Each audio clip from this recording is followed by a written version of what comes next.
Ladies and gentlemen, welcome to the holiday special Source Material Comics podcast. I am your host, Jesse Starcher, and celebrating the festivities with me, none other than the Radulich and Broadcasting Patriarch, Mark Radulich. Mark Radulich, you ready to talk Sleigher this evening? I am. What was last year? Last year was... The Last Christmas. Yes, right. I was just where updating that. Where I gave you my heart. Probably but the very sang next it. day. But the very next day, you threw it away. So this year, we're talking Sleigher. This is a comic book that came out in 2016, published by Action Lab Comics. Sleigher, the heavy metal Santa Claus. And I understand exactly why you picked this up, just off that subtitle alone. Mm-hmm. But this is a publisher I've heard of, and I don't think I've ever read anything from Action Lab. If I have, I don't recall it in the past. But our creative team, let me run that down here real quick. So the art is by Axer Aeneas. Words by Rob Harrington and Adam Horrigan. Colors by Alessandro Alessi. Letters by Chas, that's with, or maybe Chase, with an exclamation point. That is legitimately his name, as it is assigned in this comic book. Chas, exclamation point, Pangburn. What was the deal? Why did you gravitate towards Sleigher, the heavy metal Santa Claus, as if I need to ask? Well, back when I was looking for comic books to review, I knew we were going to need something for Christmas, so I would just type in Christmas comics into a Google search, and I saw Sleigher, the heavy metal Santa Claus, and I'm like, that seems very much a Jesse and I comic.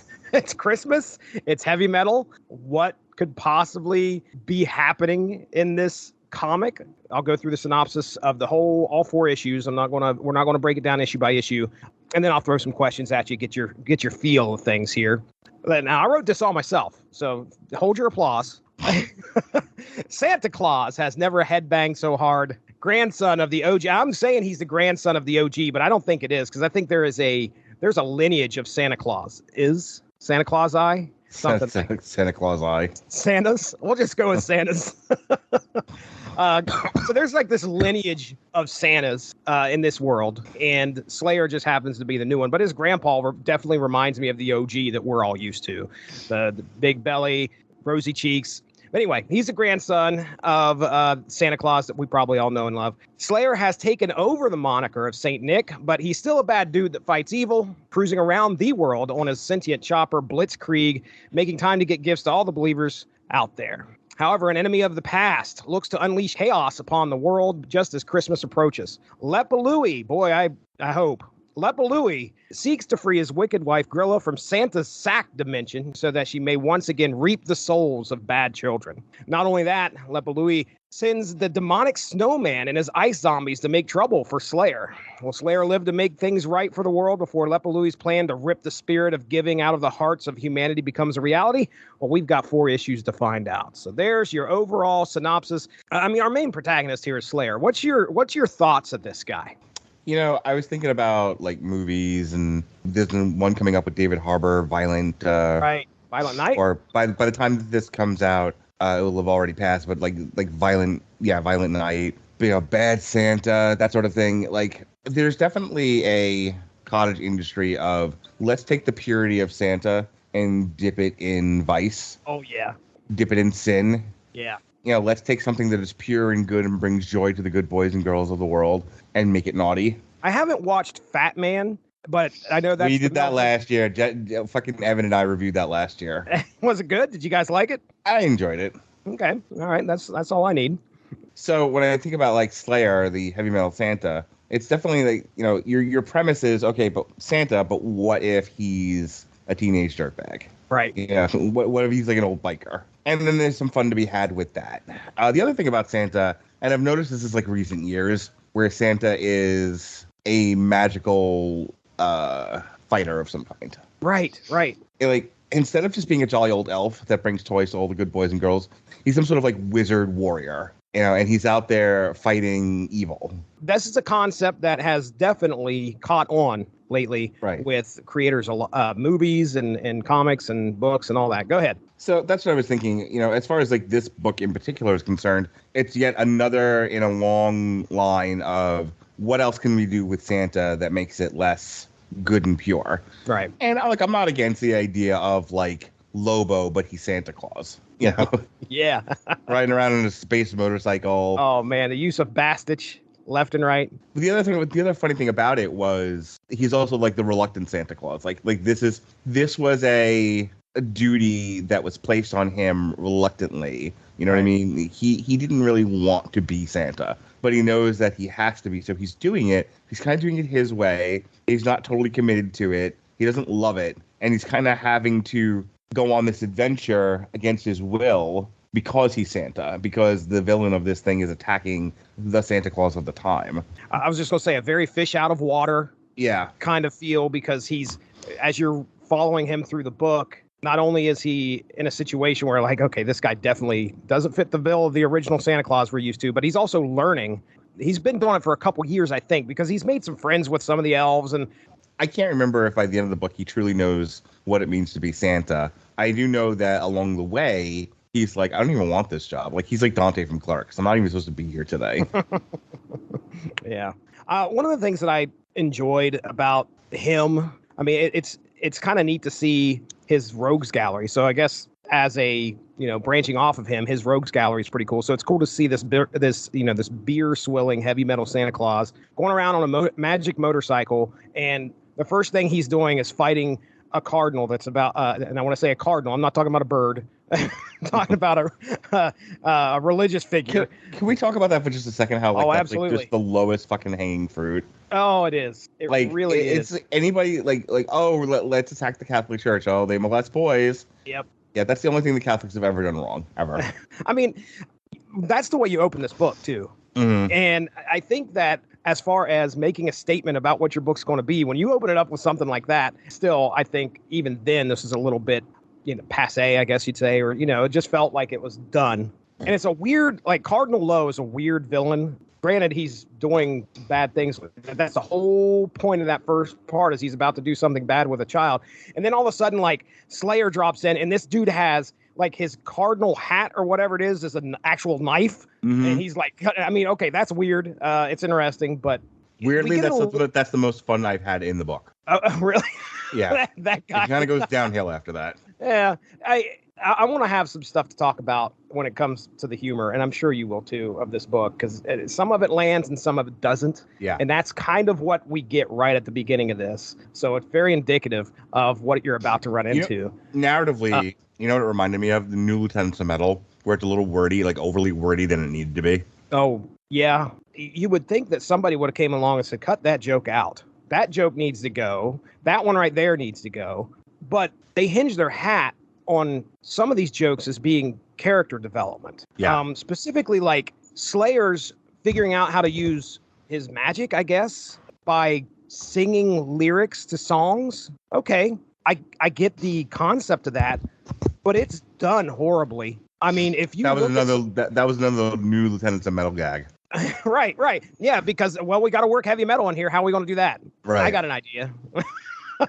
Okay, fine, but the problem is like there's a point where I think it's like in the 4th issue when he's starting to get his, I understand now. I use these lyrics. I can unleash magic, and this is my power. Great, okay, but then he's like he recites a version of Fuel, the Metallica song Fuel. Right. And it doesn't even match up. Cadence of the lyrics don't even match up with what that would have landed better if it would have just followed the cadence of the song. But still, it didn't even anyway.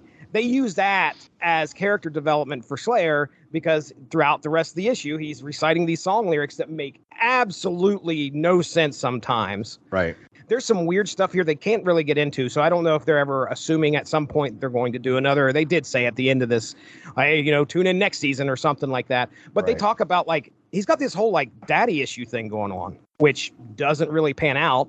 He talks a little bit about it. He talks to his mom about it, but we don't really know a whole lot as to why Slayer's dad is not in the picture, other than just some enemies came after his mom, killed his wife, Slayer's mom, and then Slayer's dad just quit. And that was it. It seems like he was hung up on that.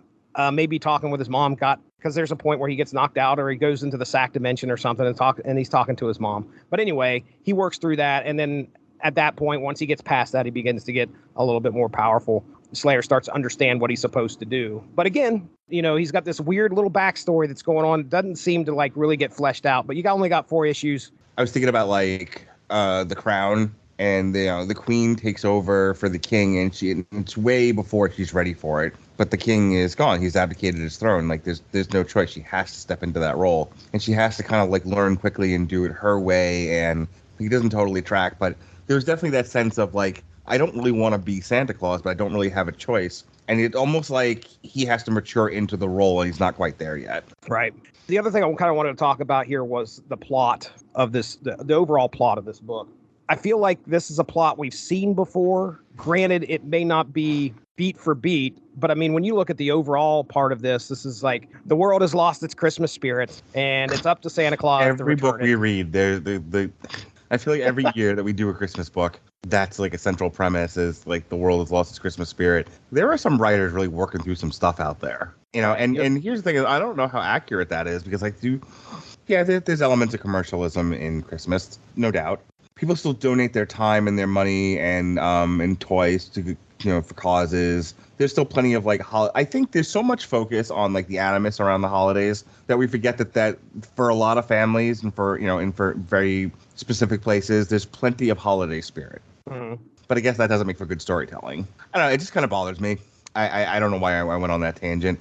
Like the Family Guy did a whole thing about that too, where it's become so commercialized, and the whole thing was like Santa can't keep up with presents anymore. So like the elves are like hooked on drugs, and the reindeer have become cannibals and shit like that. And it's like, yeah, I get it. There are definitely elements of there, where certain kids maybe aren't grateful for what they have, but I don't know. I feel like there's just as many that are. I think there's just as much Christmas spirit as there is the negative that a lot of these books tend to delve into. By the same token, I guess, if you're sitting there writing a comic book, you're not going to write about like the joy of Christmas. You're going to write about the negative stuff. I identify and understand the argument of commercialism during a holiday that you're supposed to actually be present, and to use that word differently, but you're supposed to be present in. This is something where the holiday is supposed to be a time of actually being thankful for your friends and thankful for being able to spend time with your family. Giving presents is great, but the presence with a CE of your friends being there should be the thing that you should focus on. And a lot of that I feel is lost. Now, that is not a justification of what we get in here, because I feel like that is kind of a plot that's really overused. And just like you said, everything we read seems to revolve around this. I think it's also down to each individual family.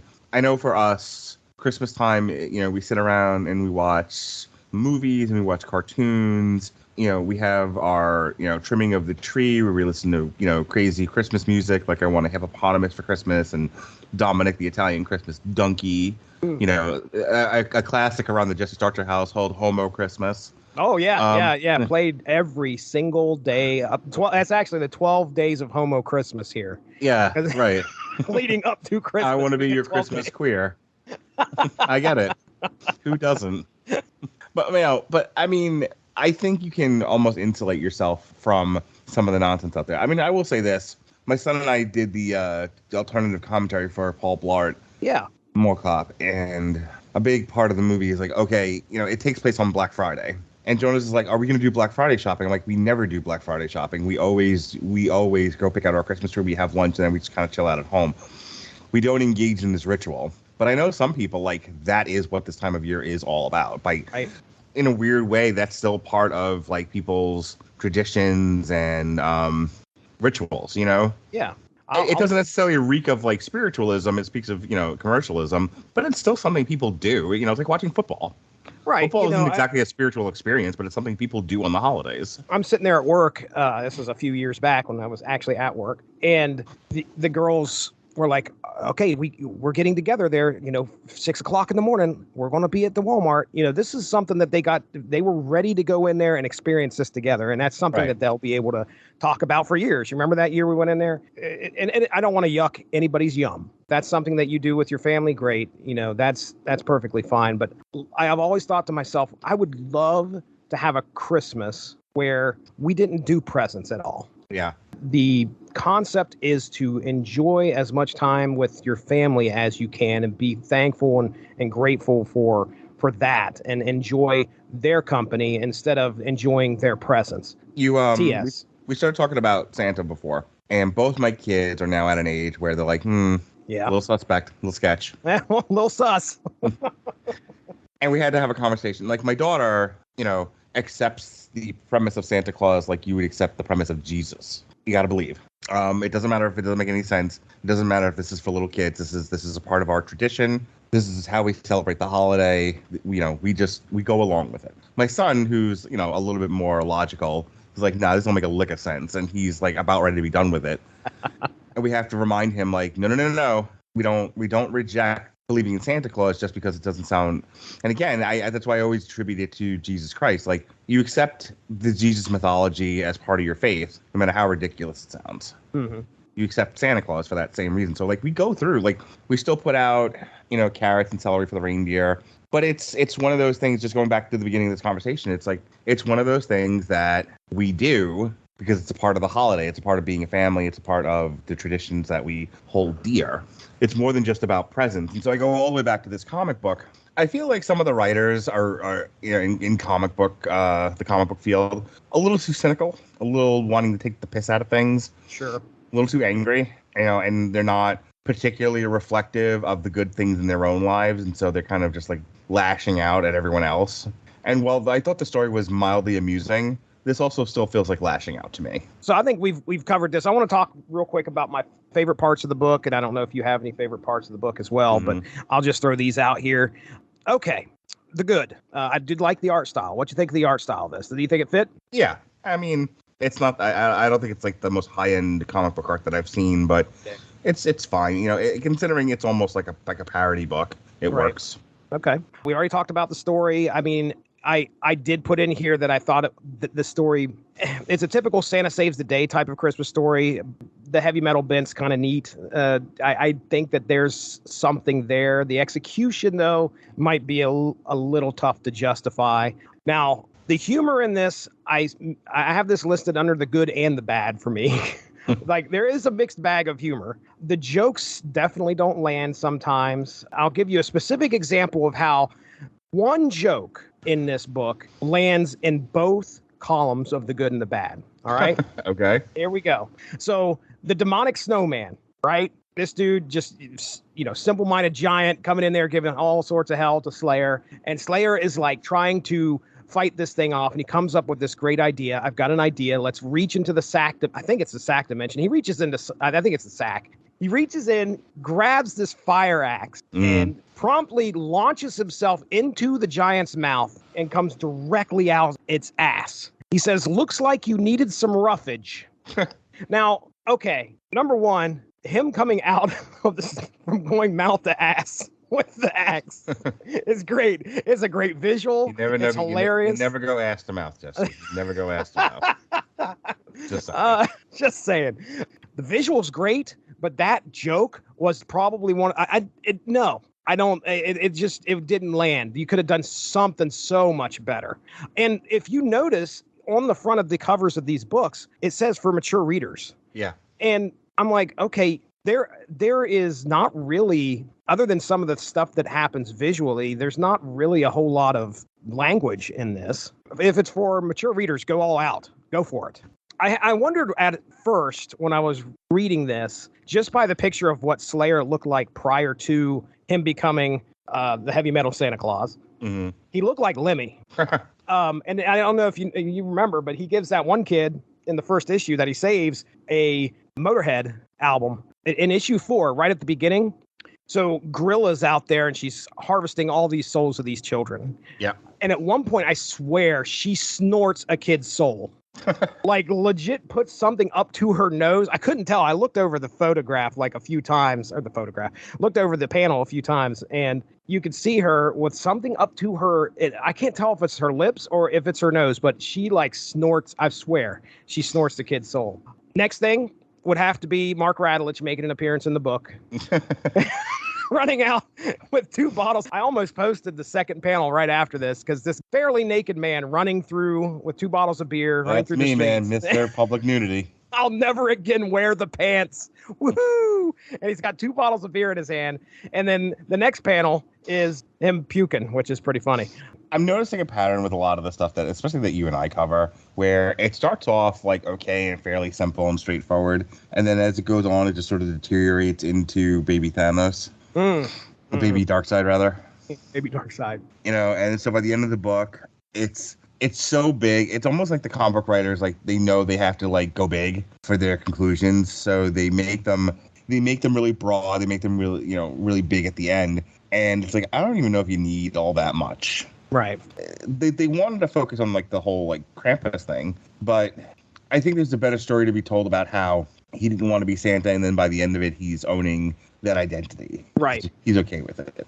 Right. I would have liked more focus on that, but I'm starting to feel like whenever we review this stuff, like I'm kind of an outlier. That when I think about people who read comic books, they're like, no, I wanted a big, broad, stupid ending. Big blue laser in the sky. So. Yeah.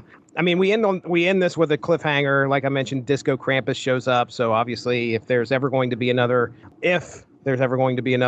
set of Sleigher, the heavy metal Santa Claus, it's going to feature this villain. But I have no idea if that's ever planned or that was 2016. I don't think we've ever got anything after that. So that's 6 years ago. Overall, for me, I mean, it had its moments. There was something there that they could have done a lot more with, in my opinion. So that's it, man. That's all I got. It's Sleigher, the heavy metal Santa Claus. We did it. We did it in a half hour too. A little bit about a half hour. Let's do a list. We're like casual heroes, man. Yeah. Hey, listen. If they ain't going to use it, which they haven't used it, and what? Yeah, I don't think the casual heroes have put out a new podcast in fucking years, so we're good. I see them post on TikTok all the time. That's about it. They ain't doing podcasts. I'll tell you that much. Yes, sir. So we're going to talk about CBR.com's 10 weirdest appearances of Santa Claus in comics. Now, I know that you said you're sitting at your computer right now, right? Yep. All right, here we go. I'm going to share my screen, and we're just going to look. The 10 weirdest appearances of Santa Claus in comics. Did I look through this list already? No. Was I inspired by Shark Prostitute? Yes. All right, here it is. Number 10, Superman's Christmas Adventure. Clark Kent and Lois Lane are assigned a Christmas story by the Daily Planet, and what ensues an adventure that ends with an unexpected change of heart. Dr. Grouch and Mr. Meanie. Oh boy, when was this? I'm not even going to, I mean, you could tell just by the art style, this is probably a golden age type of deal. I know you hung out with Magazines and Monsters. Billy D. He brought me on to talk about fucking Blackula. That's right. Billy always talks about zany Bob Haney. There is some weird stuff that happens in Bob Haney's comics, and this is stuff from like the 60s and 70s, I'm pretty sure. So this is a creator that did a lot. I think Evan was talking with him about a Batman comic that zany Bob Haney did. And those are the kind of stories that we got out of DC back in the day that really stuck out. Some weirdo stuff. Now, Dr. Grouch and Mr. Meanie, that almost that reeks of like 60s, 70s comics to me. Okay.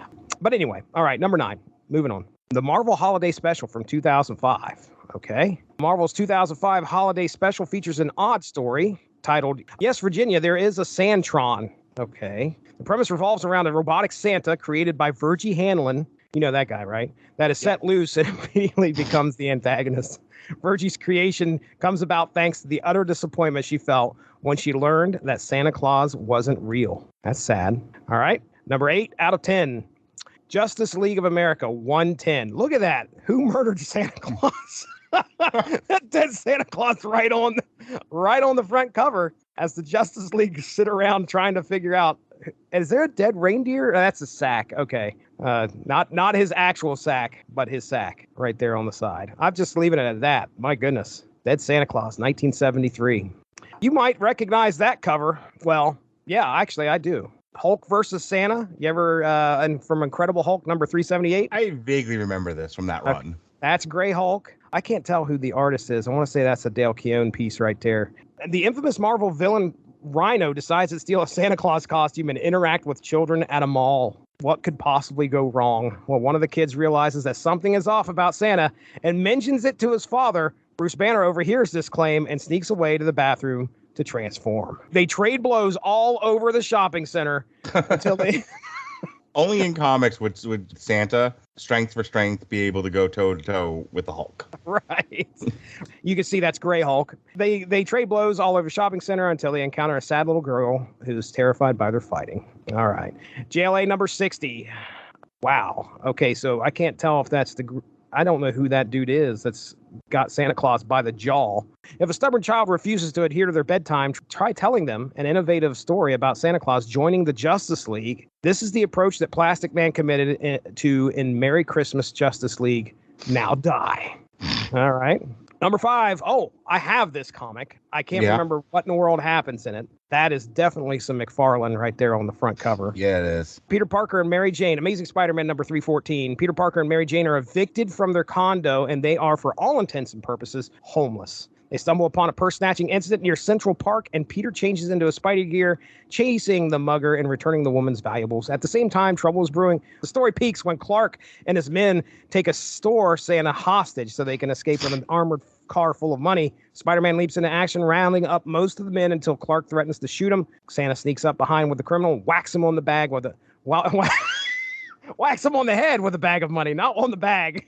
Don't whack him on the bag. Effectively saving the day. All right, number 4. JSA number 55. Hawkman, Green Lantern, and the Flash and Wildcat head to New Hampshire to complete a mission. On the way there, they come upon a Santa Claus helping a family whose car had broken down. As a result, he was running late to his shift at a department store. Santa eventually arrives at the mall where a group of thugs cause a disturbance, and the superheroes eventually arrive to handle it. In the midst of the madness, it's revealed that Santa is actually the original Red Tornado. Mahunkle, Mark Radulich. What do you think of that? It sounds like Samoan or some shit. The bloodline.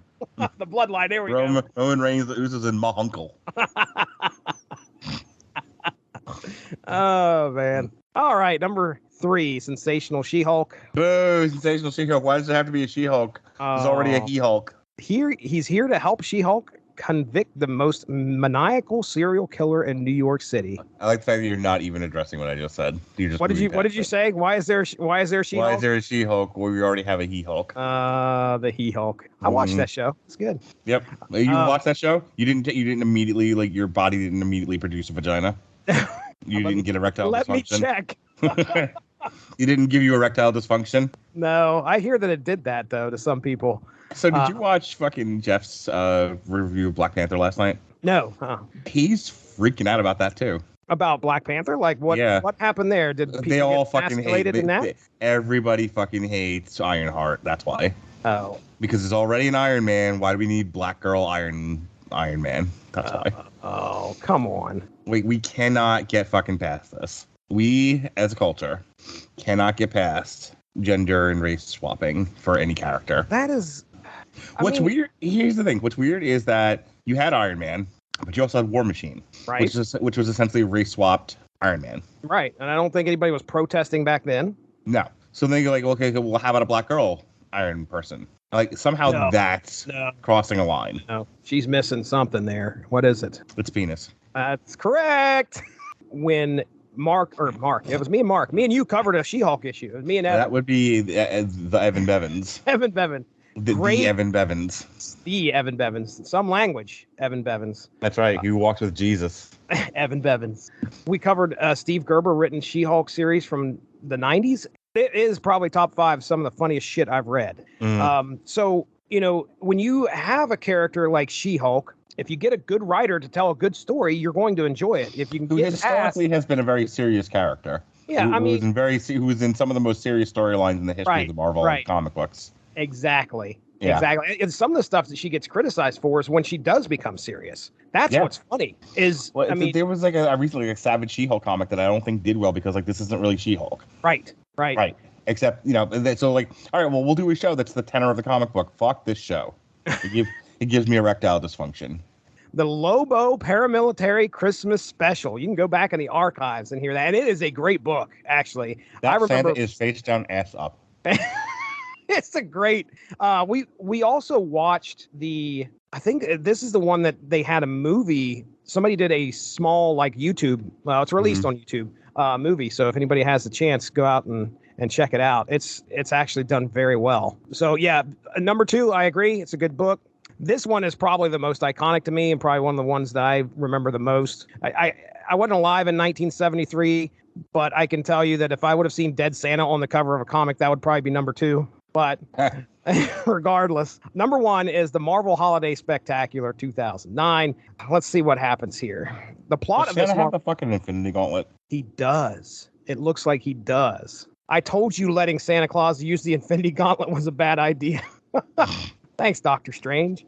The plot of this Marvel Holiday Spectacular involves Santa Claus, the Illuminati, and the Infinity Gauntlet. Saint Nick asked the Illuminati if he could borrow the Infinity Gauntlet to make his Christmas deliveries on time, since his reindeer ended up being Skrulls. That's a problem. That does happen every once in a while. Santa lets the overwhelming power, this is typical Infinity Gauntlet fare right here, go to his head almost immediately, and he has to be defeated in order for his common sense to return. Power corrupts. You know that, Mark? I like the fact that you have to throw Santa a beating for him to... Yeah, for his common sense to return, just to fucking hit him over the head. Beat his ass. Can I tell you that tracks for me? Okay. But sometimes in order to get people to fucking use your brains, you have to hit them side the fucking head. I mean, have you ever heard of the term knock some sense into somebody? Yep. There you go. It's the scenario. So yeah, they beat Santa's ass. Jesse, what do you want for Christmas this year? What do I want for Christmas this year? Want to know what I want? Tell me. I want a membership to the clothing optional resort. A membership? Yep. A membership. Yeah, so I don't have to keep paying like the fee to get in, the day fee. What's the cover charge on like doing that? Like, well, wait a second. You can't call it a cover charge if it's clothing optional. Cover the entrance fee, sir. Oh, okay. All right. I get it. Don't be cute. Speaking of, don't be cute with me. Speaking of horrible humor. Listen, jackass.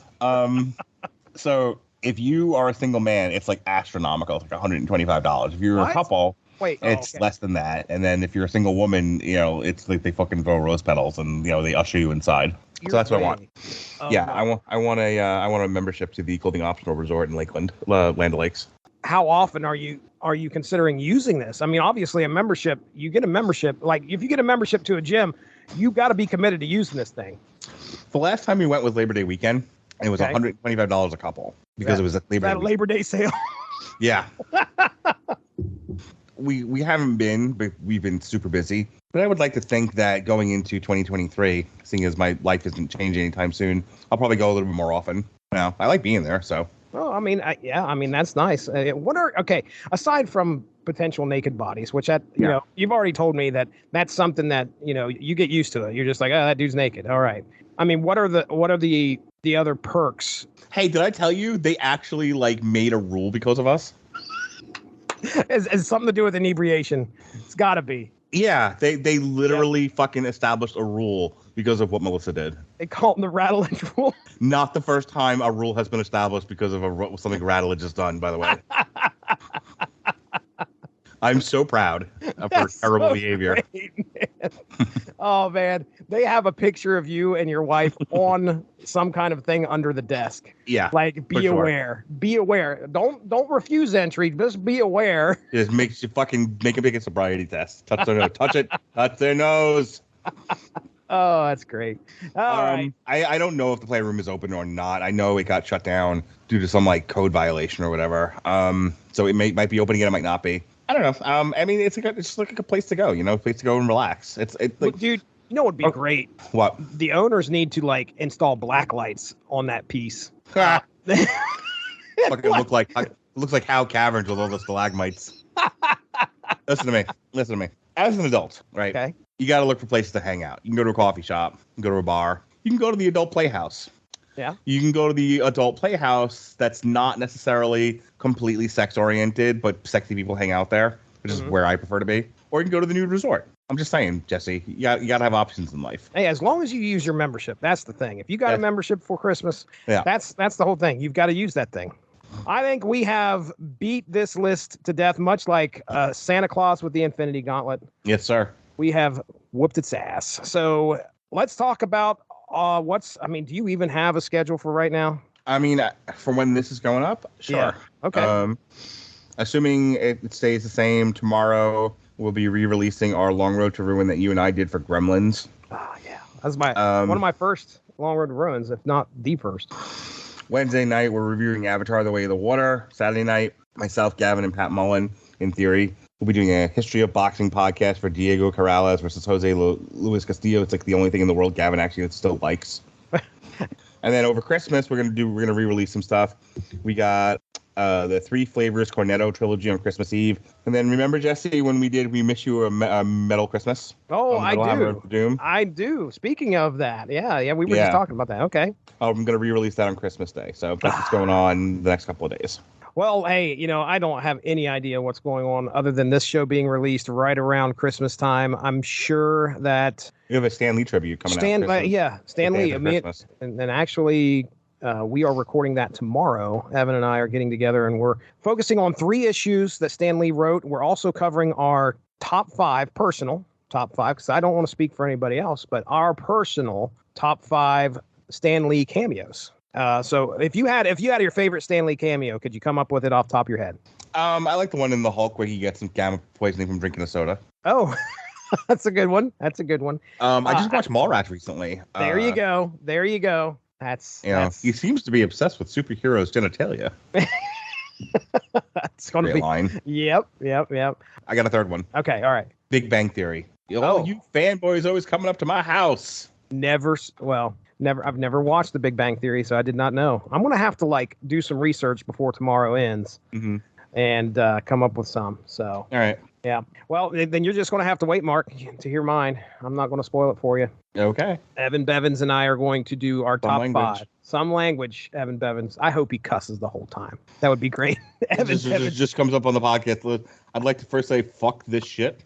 I'm turning over a new leaf at the end of the year, at the beginning of the next one. I am now all language, Evan Bevins. It's good stuff. Anyway, check that out. Stan Lee, we're paying tribute. The man was been 100 years old, I believe. And I think we're tying that in with the Superblog team up. So might as well throw a plug out there for them too. Ladies and gentlemen, happy holidays. That's Mark Radulich over there. I don't know if he has pants on or not. It's clothing optional here at the Source Material Podcast. I'm definitely not wearing underwear. I am wearing shorts though. Okay.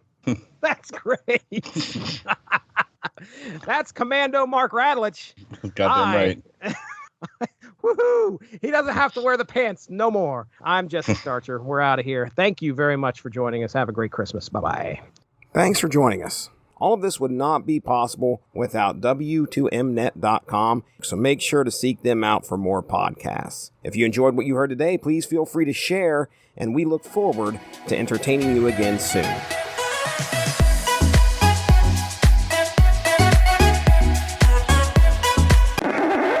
That's almost too easy because you know what I'm going to pick.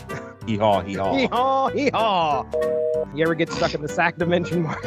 I am always stuck in the sack dimension. It's rather large and spacious. The dude that plays Machete from Reindeer Games, and this is an obscure reference to Reindeer Games, but he's looking through the paper. It says here the retail industry does 50% of its business between December 1st and December 25th. That's half a year's business in 1 month's time. That seems to me an intelligent country would legislate a second such gift-giving holiday. Create, say, a Christmas 2, late May, early June, to further stimulate growth. Ever since you've been going to night school, you've been giving me headaches, Jumpy. Christmas 2. You got an elf on the shelf down there at the Radulich house? I know I've asked you this question. No, we don't do the elf on the shelf. All right. Just curious. Though I've seen a lot of TikTok lately where it's like, you've heard of elf on the shelf? How about unstable on a table? Okay, this is getting cut out, but Colton's like, Dad, what was the elf's name from last year? And I'm like, fuck, I don't know. I can't remember. I'm sitting there like, this is something Mindy takes care of. Can you do a supercut later of all the times you say Sacker on this podcast? You leave it at that so you don't get in trouble, or she doesn't poison you later, okay? That's the key. Don't get poisoned. Okay, got it. God damn it, Ziggy, get your dick off my screen. Oh, the monsters I almost said monsters and magnets. Because I am an ally of the black community. I am transracial. Okay. It's cat. Meow. Flushing a penis. It's cat. Meow. Flushing a penis. It was probably legitimately close to, I don't know how many more qualifiers I can put in front of this. You shove your Captain Marvel in people's faces? Oh, all the time. All the time. Suck my Captain Marvel. I could do podcasting for at least 10 years and never learn how to speak correctly. You know what I'd like? To get through a podcast and having to think about what I'm doing with my day. I don't know how many podcasts we have done where your penis has come up. This year. Matter of fact, I'm adding it to the spreadsheet soon. Mark's dick. Yes. No. Yep. No. Yes. No.